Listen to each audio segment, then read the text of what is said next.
अस्सलाम वालेकुम गाइस। आज की वीडियो में हम heart of darkness novel bye Joseph Conrad को स्टडी करेंगे।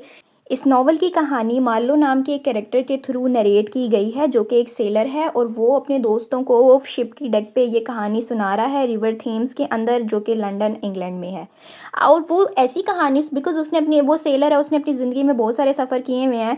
तो उसे एक अपनी ऐसी ही जर्नी याद आती है जब वो कॉन्गो रिवर अफ्रीका में गया था।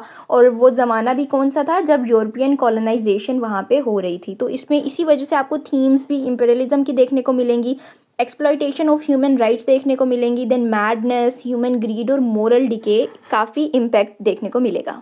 कहानी की शुरुआत तब होती है जब मार्लो की जर्नी टू अफ्रीका स्टार्ट होती है। मार्लो को एक जॉब मिलती है बेल्जियन ट्रेडिंग कंपनी के अंदर और इसीलिए वो ट्रैवल करना शुरू करता है अफ्रीका में। लेकिन फिर वो नोटिस करता है कि वहाँ पे नेटिव्स के अगेंस्ट बहुत ज़्यादा लोगों ने, जो कॉलोनाइजर्स हैं, उन्होंने बहुत ब्रूटल उनके साथ वो लोग एक्शन में रहते हैं और वो उनके साथ बहुत ब्रूटैलिटी के साथ पेश आते हैं। तो जो कंपनी का जो पर्पज़ होता है वो ये होता है कि वो आइवरी ट्रेड करते होते हैं, यानी जो हाथी के दांत होते हैं वो उनको ट्रेड करते होते हैं। लेकिन उसके पीछे की जो कहानी होती है कि वो हाथियों के दांत कैसे हासिल करते हैं, वो सारा जो क्रूअल किस्म का प्रोसेस होता है उसको वो हाइड करते हैं। वहीं पे मिस्टर कर्ट्स के बारे में मार्लो को पता चलता है कि जो एक मिस्टीरियस किस्म का एजेंट है और उसको लोग बहुत पसंद करते हैं, यानी हर कोई उसका जिक्र करता होता है, उसको बहुत एडमायर करता होता है। वो लोग उसको ऐसे डिस्क्राइब करते होते हैं कि कर्ट्स जो है वो तो बहुत ब्रिलियंट है, उसको कोई हरा नहीं सकता, वो बहुत पावरफुल है और वो इतना ज़्यादा पावरफुल है, लाइक वो उसको गॉड लाइक फिगर कंसीडर करने लग जाते हैं। तो मार्लो भी कहीं न कहीं उसके लिए, उससे मिलने के लिए ना क्यूरियस होना शुरू हो जाता है, बिकॉज़ ही रियली वांटेड कि ऐसा कौन-सा शख्स है जिसके बारे में लोग इतनी तारीफ़ें कर रहे हैं, वो इतना पावरफुल कैसे हो सकता है? मार्लो का उसके साथ फर्स्ट एनकाउंटर होता है कॉन्गो में, बट स्टोरी इस तरह से कंटिन्यू होती है कि कंपनी के अंदर, लाइक जो आउटर स्टेशन होता है, मार्लो देखता है कि बहुत सारे अफ्रीकन्स हैं जिनके ना, मतलब उनके हाथों में, पाँवों में ज़ंजीरें बंधी हुई हैं और वो लोग मर रहे हैं। और जो वहाँ के यूरोपियन मैनेजर्स होते हैं वो इतने ग्रीडी होते हैं, इनएफिशिएंट होते हैं, यानी किसी भी काम के नहीं होते और जो भी अगर ट्रेड भी कर रहे हैं तो वो करप्ट ट्रेड कर रहे हैं। तो मार्लो जो है वो डीपर जर्नी स्टार्ट अपनी करता है, यानी वो अब चीज़ों को विटनेस करने लग जाता है और गौर करने लग जाता है और सेंट्रल स्टेशन तक चला जाता है।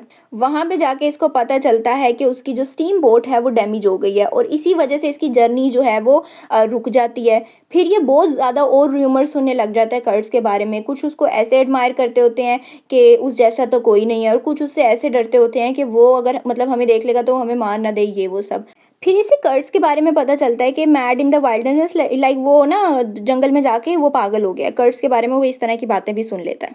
तो अब यहाँ पे मार्लो की जर्नी है जो कि हार्ट ऑफ डार्कनेस में जा रही है कि मार्लो जो है वो अपनी बोट को ठीक करता है, sails up the Congo river, यानी उसने जो जाने का डिसीजन लिया होता है कि मैं कॉन्गो रिवर जाऊँगा, तो वो अपना अब यहाँ पे उसकी वो वाली जर्नी स्टार्ट हो गई है।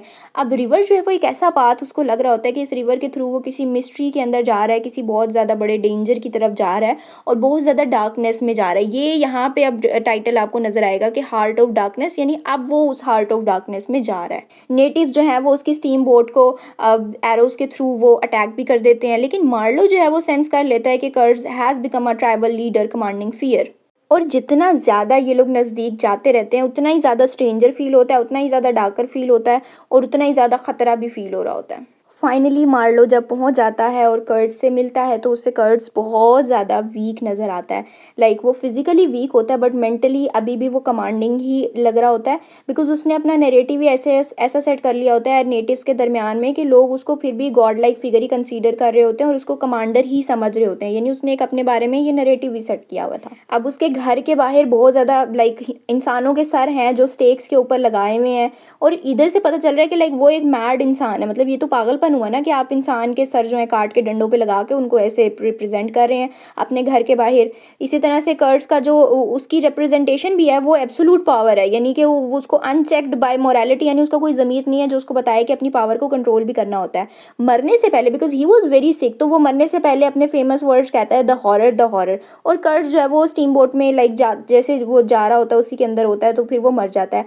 बाद में मार्लो जो है, क्योंकि ये उस टाइम पे कॉन्गो रिवर क्रॉस करके चला गया होता है, तो यहाँ पे अब ये यूरोप वापस आ रहा है। लेकिन यूरोप वापस आते हुए भी इसके दिमाग में कर्ट्स के वो वर्ड्स ही चल रहे होते हैं जिसमें वो कहता है कि हॉरर हॉरर, और उसके अलावा उसने जो सब देखा होता है उस चीज़ों की वजह से भी उसके दिमाग पे काफ़ी असर होता है। तो जब वो यूरोप वापस आता है वो कर्ट्स की फियांसे से मिलता है जिससे बाद में उसने शादी भी करनी होती है, कर्ट्स ने करनी होती है। तो उसको झूठ बोल के कहता है कि कर्ट्स ने मरते हुए कहा था तुम्हारा नाम, ना कि द हॉरर द हॉरर।